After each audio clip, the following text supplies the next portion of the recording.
Have you ever felt that the deeper you think, the more distant you become from others?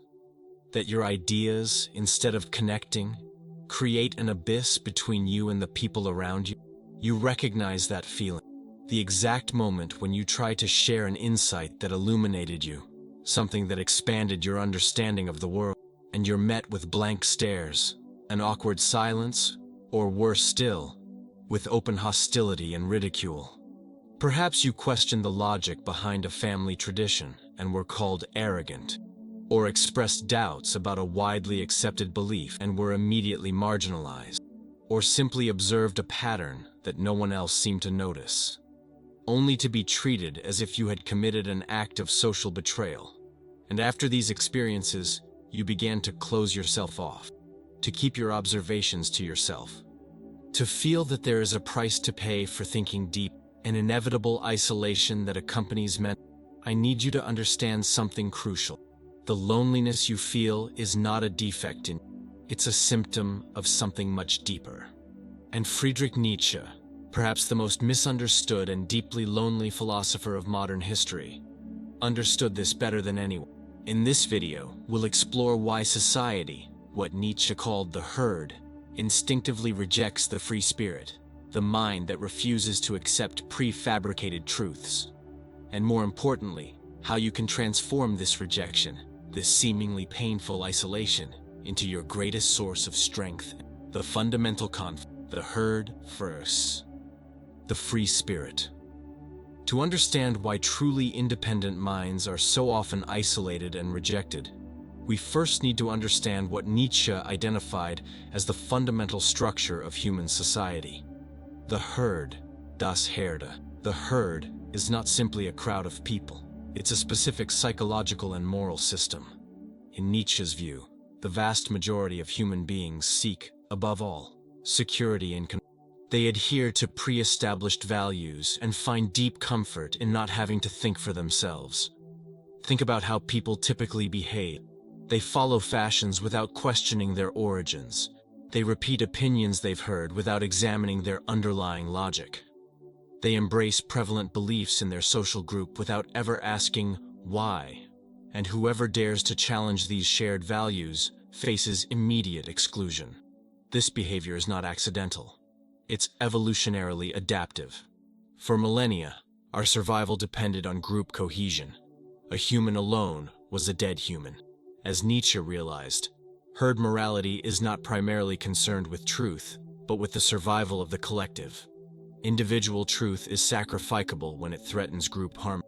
As he wrote in Beyond Good, morality is the herd instinct in the individual. It's not about what is true or false. It's about what keeps the group united and safe.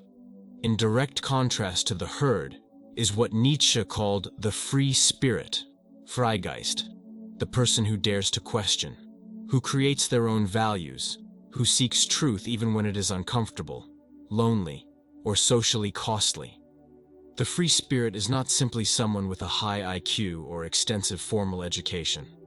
It's someone who possesses the rare courage to think independently, to question what others blindly accept, to examine the foundations of their own beliefs and society's values. As Nietzsche wrote in Human, All Too Human, a free spirit is one who thinks differently than what would be expected based on his origin, his environment, his class and position, or based on the dominant opinions of the age. It's important to understand that the free spirit doesn't seek to be an outsider out of empty rebellion or to provoke. He simply cannot help seeing through the social constructs that others take as reality. While the herd accepts truth as that which is useful for social cohesion, the free spirit is compelled by a deeper need, the pursuit of truth for its own sake, regardless of its social consequences. This is the fundamental conflict that generates the thinker's isolation, an irreconcilable clash of moralities. The herd sees questioning as an existential threat to its stability. When you question a central belief, be it religious, political, cultural, or social, you aren't just challenging an idea, you're threatening the very structure that gives people security and identity. On the other hand, the deep thinker, the free spirit, is driven by what Nietzsche called will to power, Wille zur Macht, in its intellectual manifestation. a fundamental impulse to expand understanding, to master the unknown through knowledge, to grow beyond imposed limits. This impulse cannot be suppressed without causing deep psychological suffering. This is why, as Nietzsche observed, the mere existence of the free spirit is, in itself, an implicit criticism of the herd's way of life. Even without saying a word, your refusal to blindly accept what others accept is perceived as a silent judgment.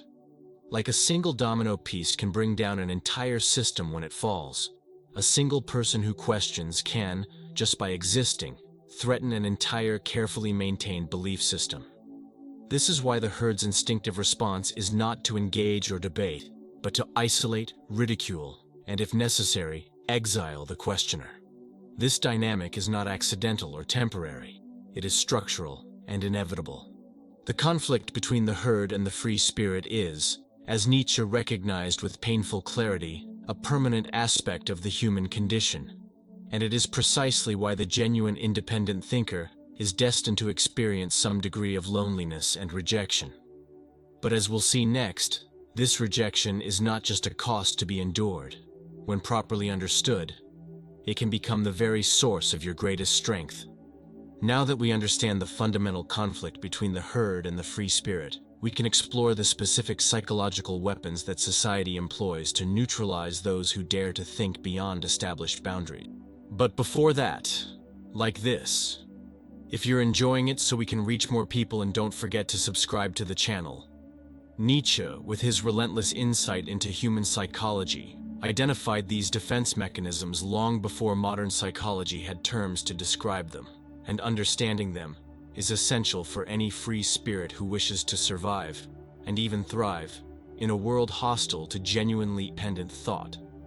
The first and perhaps most powerful defense mechanism is what we can call the mirror effect, a phenomenon that explains the visceral reaction that deep thinkers often elicit in others.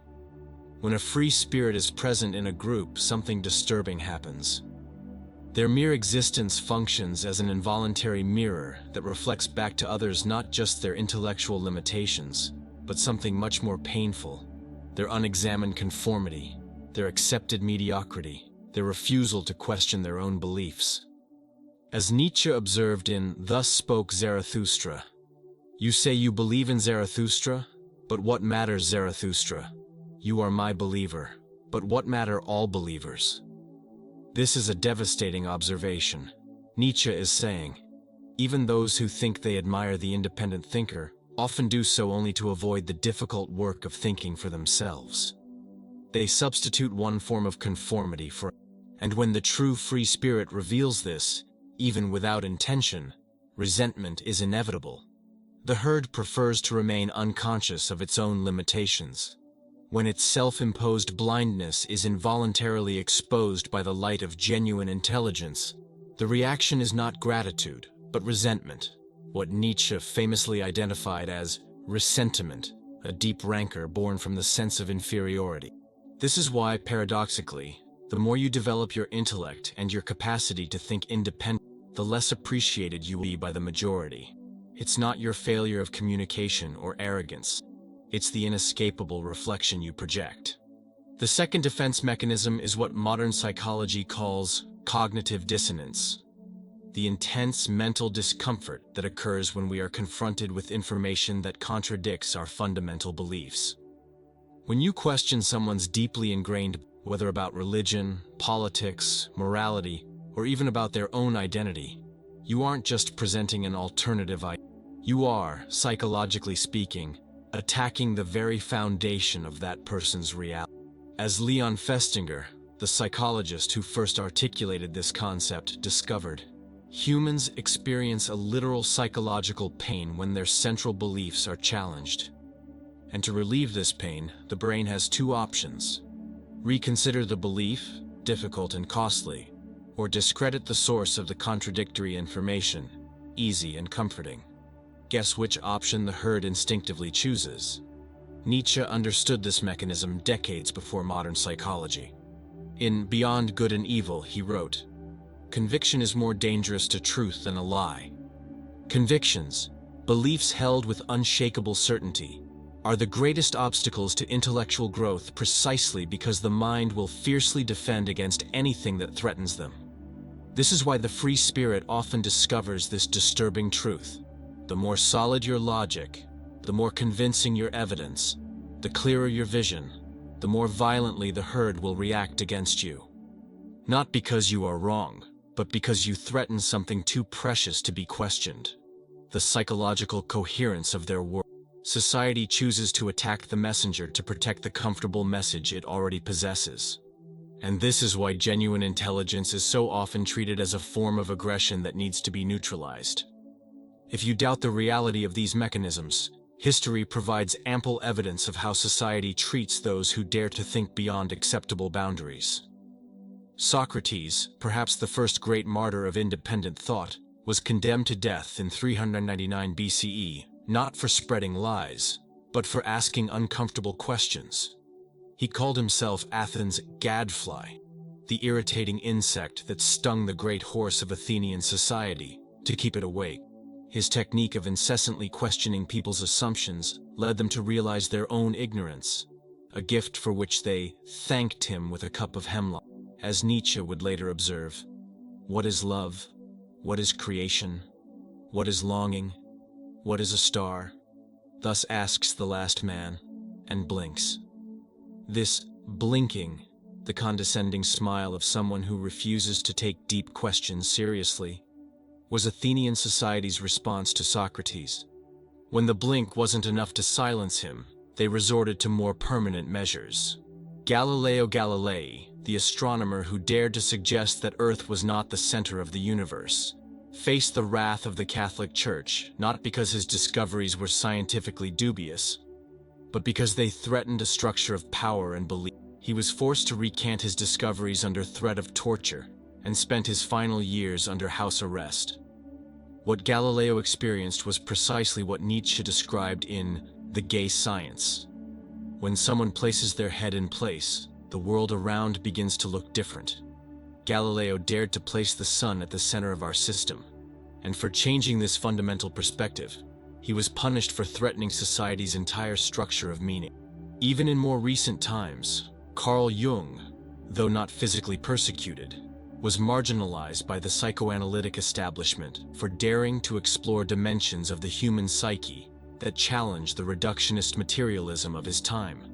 His ideas about individuation and the shadow, the part of us that we repress and project onto others, required a deep and uncomfortable dive into one's own psyche, something that men, including his mentor Friedrich, were unwilling to do. Jung wrote, "The shoe that fits one person pinches another. There is no recipe for living that suits all cases."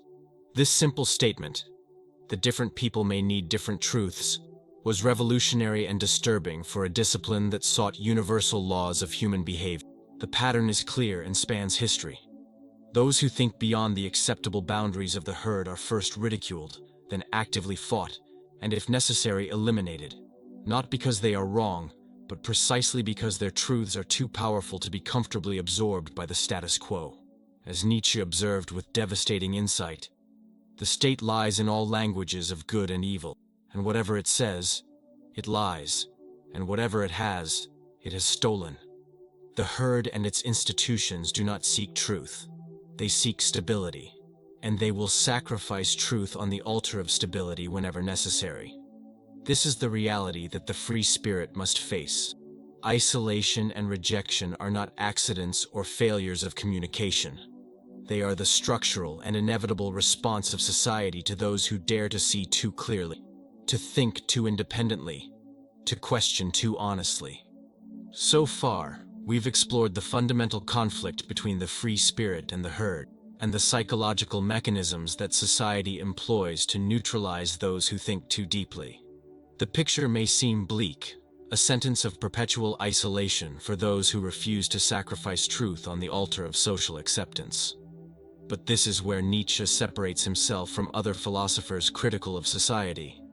Because for him, this seemingly painful isolation is not a tragedy to be lamented, but an opportunity to be embraced. Perhaps the greatest possible opportunity for humanity. As we'll see, it is precisely in the forge of solitude that the free spirit can transform into something beyond the merely human. The higher we soar, the smaller we appear to those who cannot fly. This observation by Nietzsche captures a fundamental truth that every independent thinker eventually discovers. Solitude is not a personal or social failure. It is an inevitable and necessary consequence of intellectual altitude. Imagine yourself at the top of a mountain, looking down, where clouds cover everything. From that height, you can see what those below the clouds cannot. Broader patterns, more distant horizons, a perspective that transcends the immediate and local. But that vision comes at a price. You can no longer share the collective experience of those who remain below. Nietzsche not only accepted this solitude, he embraced it as absolutely necessary for genuine intellectual and spiritual development. In Human, All Too Human, he writes, "Every superior and original spirit knows, therefore, how the solitary feels cold and miserable amid the crowds, just as he perceives that, by denying what the people affirm, and by feeling what the people do not feel, he cannot avoid his destiny." This is not just an observation about intellectual life. It's a profound realization about the price of seeing clearly. The more you understand, the more you distance yourself from the common experience. The more you question, the more you move away from the comfortable certainties that bind most people together. For Nietzsche, this solitude should not be avoided or minimized through intellectual compromise. It should be embraced as the necessary environment for the spirit's growth. As he states in Beyond Good and Evil, every deep spirit needs a mask. More than that, around every deep spirit a mask is continually growing, thanks to the constantly false, namely, shallow interpretation of every word, every step, every sign of life he gives. What Nietzsche is saying is deeply liberating. Stop expecting to be understood. Stop expecting your deepest ideas to be accepted or even perceived by the herd. This expectation is not only naive, it's an obstacle to your own growth. Misunderstanding is not an unfortunate accident, but a law of nature for the spirit that flies high. This necessary solitude leads to a second consequence, the need to create your own values. Nietzsche's famous and often misunderstood declaration that God is dead is not primarily a theological statement. It's a cultural diagnosis about the loss of a transcendent source of meaning and values in Western civilization. More importantly, it's a call for a radically new response to this situation. As he elaborates in The Gay Science, God is dead, God remains dead, and we have killed him. How shall we comfort ourselves, the murderers of all murderers? What was holiest and mightiest of all that the world has yet owned, has bled to death under our knives. Who will wipe this blood off us? What water is there for us to clean ourselves? What festivals of atonement? What sacred games shall we have to invent? The crucial question is in the last line. What sacred games shall we have to invent? Nietzsche is pointing to the monumental task that the free spirit faces after recognizing that there is no objective, universal, or divinely sanctioned value system waiting to be discovered. When the herd rejects you, you are forced to confront the possibility that the values you inherited about what is good, true, beautiful, meaningful, may not be adequate for you. You are confronted with the terrifying and liberating necessity of creating your own values. This is the essence of Nietzsche's philosophical project. Faced with nihilism, the vacuum of meaning left by the death of God, the free spirit does not succumb to despair, but accepts the task of becoming creator of values. As he expresses in Thus Spoke Zarathustra, creating, that is the great salvation from suffering and life's alleviation. But for the creator to appear, suffering itself is needed, and much transformation. Visualize an ancient statue breaking, and from the ruins, a new plant or light growing. This is the perfect visual metaphor for the process Nietzsche describes. The old structures of meaning must crumble so that new ones can emerge. The rejection by the herd, which initially seems like a wound, becomes the exact fissure through which a new creation can sprout. This process of facing solitude and creating your own values is not just a psychological adjustment to deal with social rejection. For Nietzsche, it is nothing less than the first crucial step in the journey to become what he called the Übermensch, often translated as Superman or Overman. The Übermensch is not a mythological being or a future evolutionary stage of humanity. It is a possibility that exists for each individual who has the courage to transcend the limitations of herd morality, their own path. As Nietzsche expresses through Zarathustra, man is a rope tied between beast and a rope over an abyss. What is great in man is that he is a bridge and not an end. What can be loved in man is that he is an overcoming and a going under. This is a radical redefinition of what it means to be human. Nietzsche is suggesting that our current condition is not a final state to be perfected, but a transition to be overcome. And the pain of isolation, the rejection by the herd, the internal conflict of abandoning inherited values, these are not obstacles to your development, but precisely the necessary conditions for it. Rejection is the fire that forges steel. The resistance of the herd is the necessary weight against which your spiritual muscles grow. Solitude is the empty space in which your authentic voice can finally be heard. Nietzsche writes in Ecce Homo, "My formula for greatness in a human being is amor fati, love of fate. That one wants nothing to be different, not forward, not backward, not in all eternity, not merely bear what is necessary, but love it."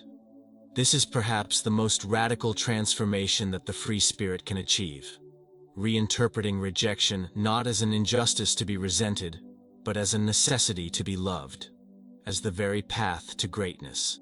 When you begin to see isolation and misunderstanding not as punishments for thinking deeply, but as indicators that you are on the right path, when you begin to value the resistance of the herd not as an obstacle, but as the exact pressure necessary for you take the first step on the journey of the It is then that the solitary figure at the top of the mountain no longer looks down with sadness at the distance that separates them from others, but turns toward the rising sun with a new posture, stronger, more determined, with a resolute yes to life in its totality, including its difficulties.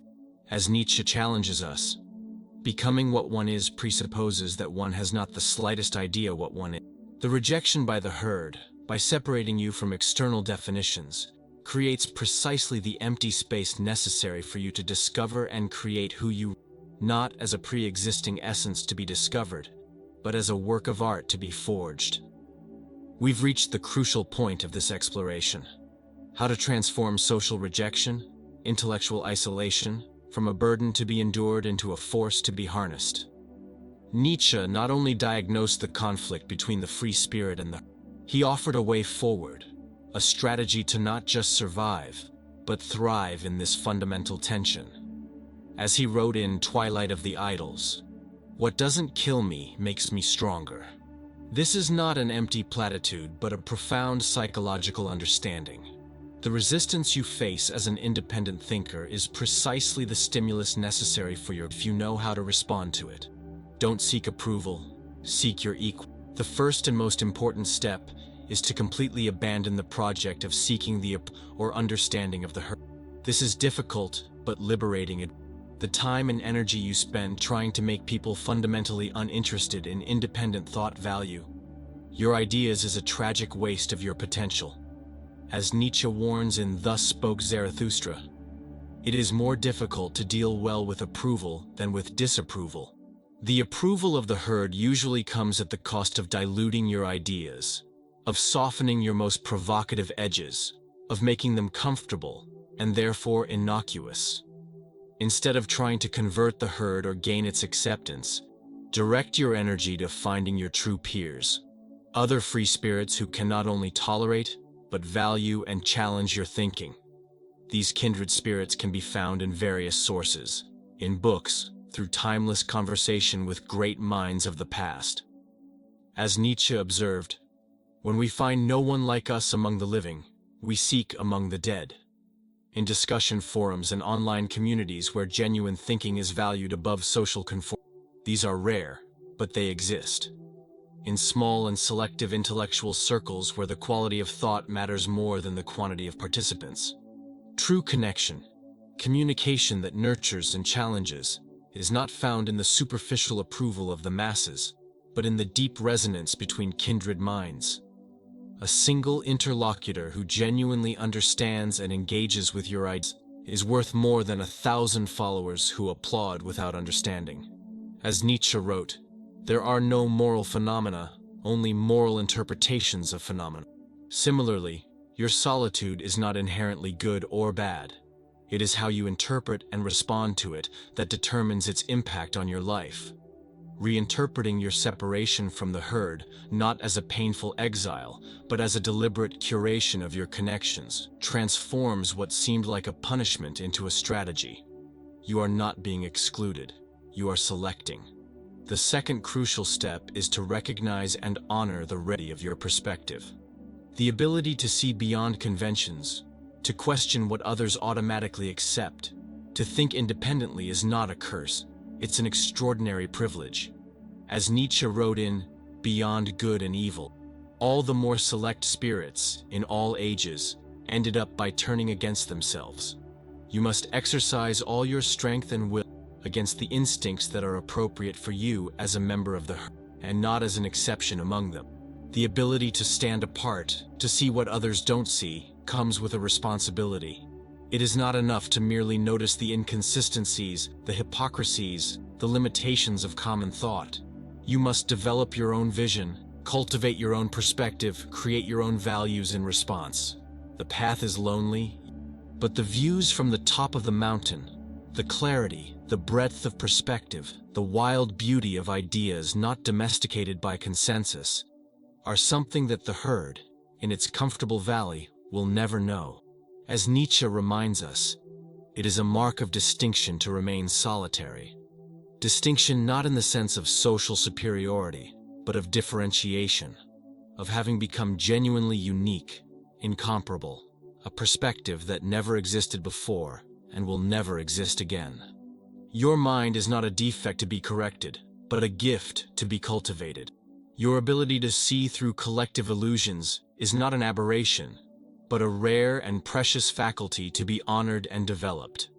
If you've identified with this journey of the free spirit, if you've recognized your own experience in the tension between independent thought and social acceptance, know that you are not alone in your solitude.